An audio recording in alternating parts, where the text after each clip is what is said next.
என்ன சந்தோஷ் இது? என்ன வேலை பண்ணிருக்க நீ? நம்ம கம்பெனிலேயே சீனியர், நீ இப்படி பண்ணலாமா?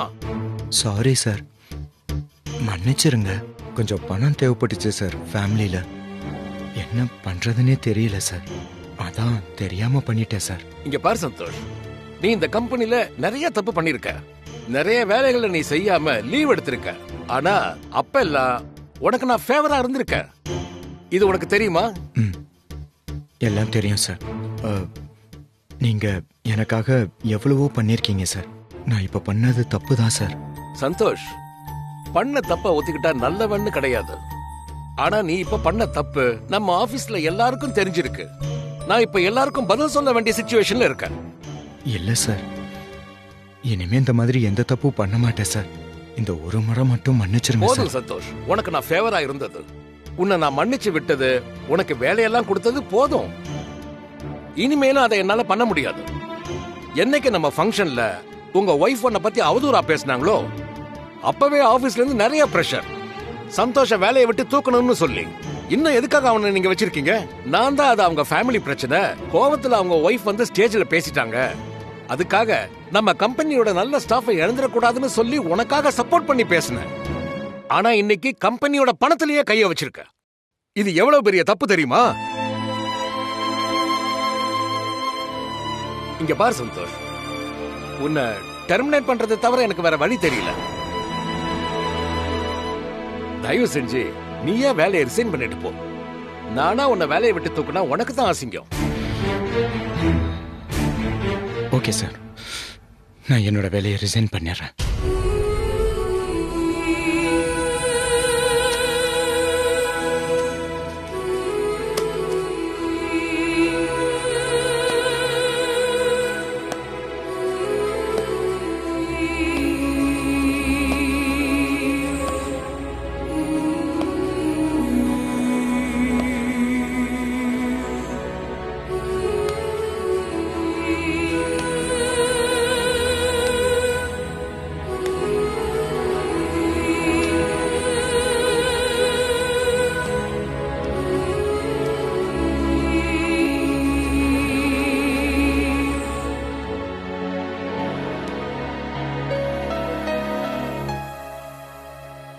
பிரதீப், குட்டி போய் எவ்வளோ நேரம் ஆச்சு?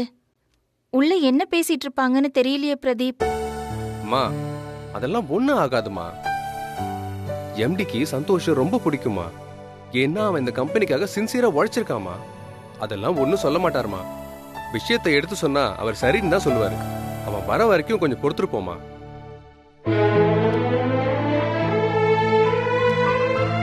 அம்மா, சந்தோஷ்மா.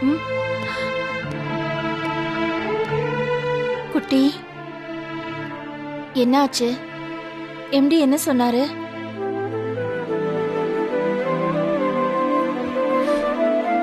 கொஞ்சம் அவசர தேவைக்காக நான் தான் பணத்தை எடுத்தேன்னு சொல்லிட்டேம்மா. டேய், என்னடா சொல்ற? நீ தான் தப்பு பண்ணன்னு ஒத்துக்கிட்டியா? ஆமாண்டா, நான் தான் தப்பு பண்ணேன்னு ஒத்துக்கிட்டேன். அதுக்காக என்னோட வேலையை அவர் ரிசைன் பண்ண சொல்லிட்டாரு.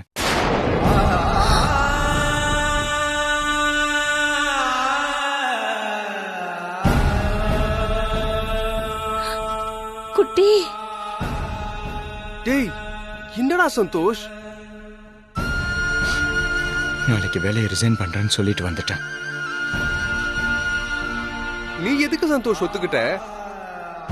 இப்போ நீ இருக்க நிலைமையில இந்த தண்டனை எல்லாம் உனக்கு தேவையாடா? நான் தாண்டா உனக்கு ஆபீஸ்ல இருந்து பணத்தை எடுத்து கொடுத்தேன். அப்போ நான் தானடா தண்டனை அனுபவிக்கணும். தப்பு பண்ணது நான் தானடா. தப்பு பண்ணது நீயா இருந்தாலும் அதை எங்களுக்காக தானடா பண்ண. டேய், என்னடா இது திரும்ப திரும்ப அதையே சொல்லிட்டு இருக்க? நீ நியாயமா என்கிட்ட தான் பணம் கேட்ட. உன்கிட்ட நான் நியாயமா பணத்தை கொடுத்துருக்கணும். இல்லைன்னா பணம் இல்லைன்னு சொல்லிருக்கணும். அதை விட்டுட்டு தெரியாம ஆபீஸ் பணத்தை எடுத்து உன்கிட்ட கொடுத்தது ஏன் தப்பு தானடா. நான் பண்ண தப்புக்கு நீ ஏன்டா தண்டனை அனுபவிக்கணும்? இல்ல நான் போய் எம்டிட்டே பேசிக்கிறேன்டா. டேய், வேணாம்டா. வேணாம் பிரதீப், நீ என்னோட நண்பனா எனக்கு நிறைய உதவி பண்ணிருக்க. அது மட்டும் இல்லடா, ஏற்கனவே என்னால பவித்ராக்கு மன உளைச்சல் கஷ்டம்.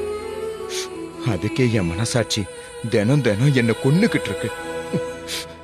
இப்ப என்னால நீயும் வேலையை விட்டு போனா ஒரு நண்பனை உன் லைஃபுக்கு எடுத்த மாதிரி ஆயிடும் பிரதீப். அதையும் என்னால தாங்க முடியாதுடா.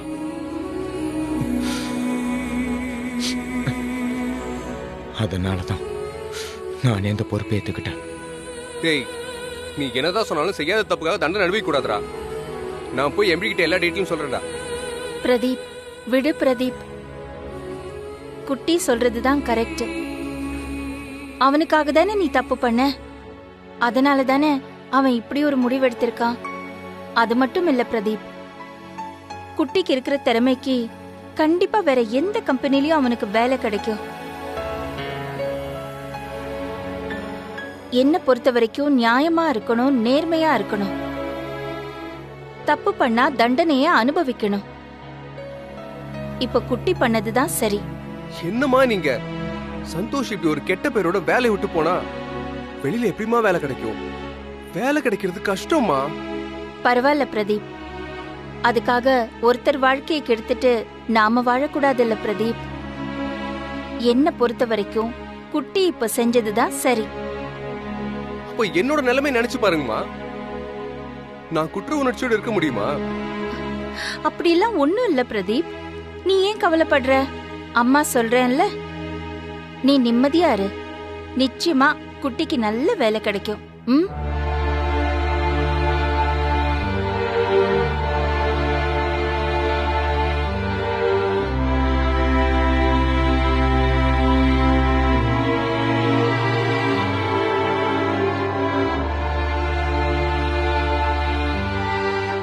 குட்டி,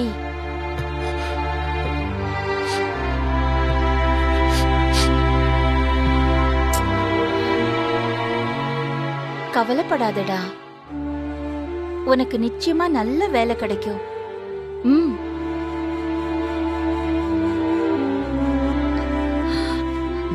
அழக்கூடாது. நீ இப்ப செஞ்சது சரிதான்டா. உனக்கு நல்ல வேலை கிடைக்கும்.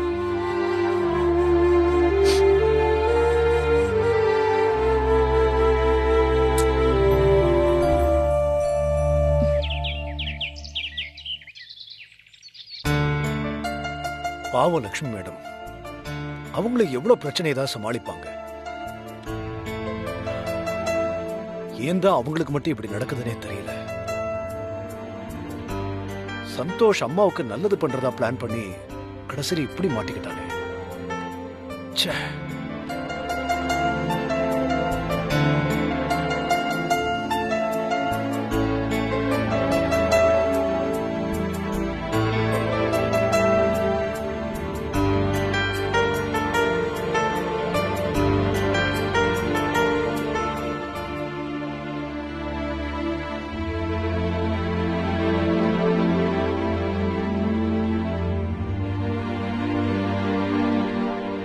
ஹரி சார். சார். பவி, நீ எப்போ வந்த? நான் கவனிக்கவே இல்லையே. சார், நீங்க ஏதோ ஒரு யோசனையில இருந்தீங்க. நான் அப்பவே வந்துட்டேன். அப்படி என்ன சார் யோசனை? அது வந்து இல்ல இல்ல, என்கிட்ட சொல்லக்கூடாத விஷயம்னா ஓகே, விட்டுருங்க. அப்படிலாம் எதுவும் இல்லை பவி. முக்கியமா இந்த விஷயத்த உங்ககிட்ட தான் சொல்லணும். சந்தோஷ் ஆபீஸ்ல ப்ராப்ளம் ஆயிடுச்சு. அவன் விஷயம்னா விடுங்க சார். நான் உங்களுக்கு போய் டீ எடுத்துட்டு வரேன். பவி, ஒரு நிமிஷம்.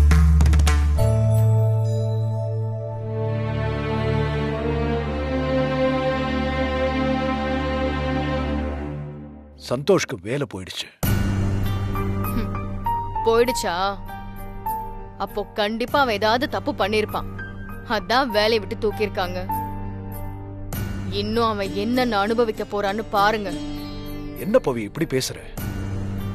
சந்தோஷ் ஒன்னும் திமிர்லயோ தேவையில்லாமையோ இந்த தப்ப பண்ணல. லட்சுமி மேடம் அந்த 5 லட்சம் ரூபாய் பிரச்சனையில மாட்டிக்கிட்டு இருந்தாங்கல்ல, அதுக்காக. திருடிட்டானா? திருடல பவி.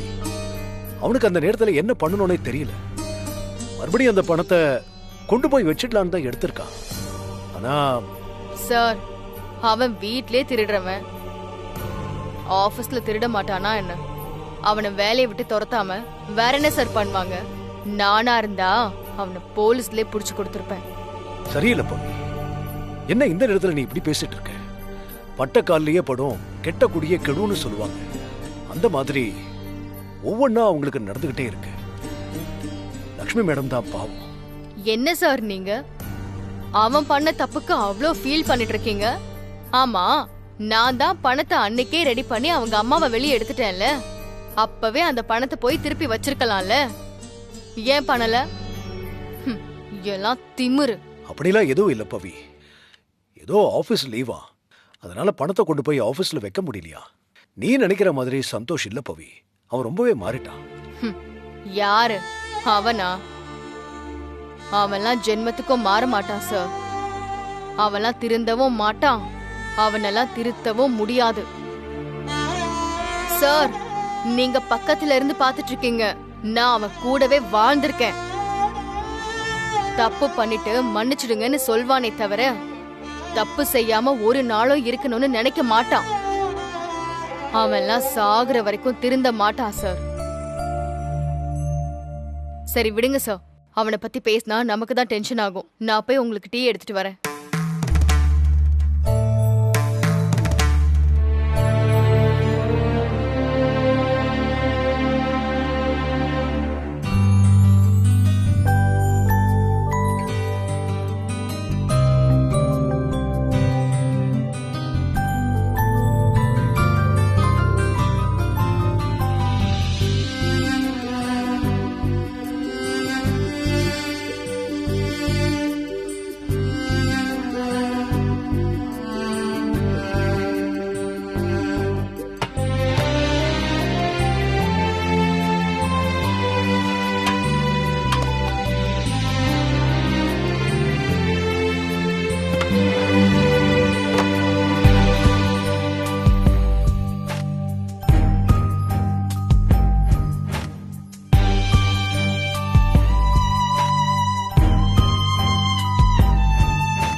தெரியலையே, தலை சுத்துற மாதிரி இருக்கு.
செல் அங்க இருக்கா?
குட்டி போன் எடுறா குட்டி.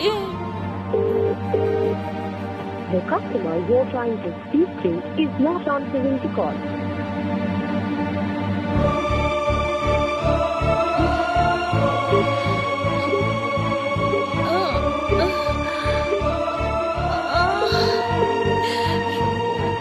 வலி தாங்க முடியலையே.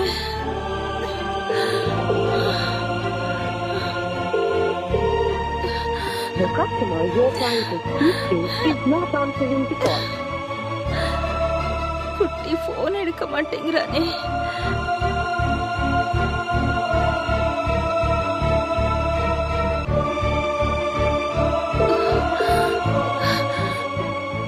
ஹரி சார், நீங்களாவது போன் எடுங்க சார். ஐயோ வலி தாங்கல.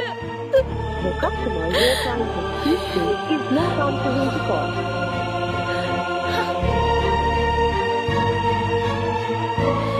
முருகா வலி தாங்க முடியலையே. ரெண்டு பேரும் போன் எடுக்க மாட்டேங்கிறாங்க.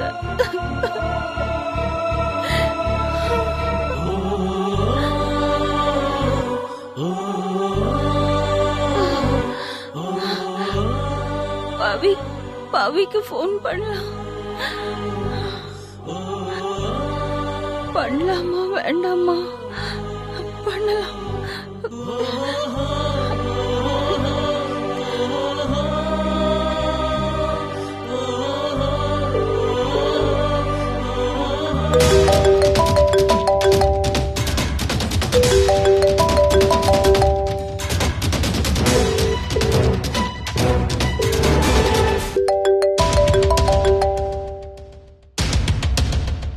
ஹலோ பவி, அத்தை, என்னாச்சு அத்தை? ஏன் இப்படி அழறீங்க? பவி, நான் விழுந்துட்டேன். கால் சுளுக்கி இருக்குது. என்னால எழுந்திருக்கவே முடியல. குட்டி போன் எடுக்க மாட்டேங்கிறான் பவி. ஹரி சாரும் போன் எடுக்க மாட்டேங்கிறாரு. என்னால எழுந்திருக்க முடியல பவி. இப்ப எங்க இருக்கீங்க? வீட்ல இருக்கீங்களா? ஆமா பவி, என்னால எழுந்திருக்க முடியல பவி. ஐயோ இருங்க, வர ஒரு நிமிஷம் இருங்க.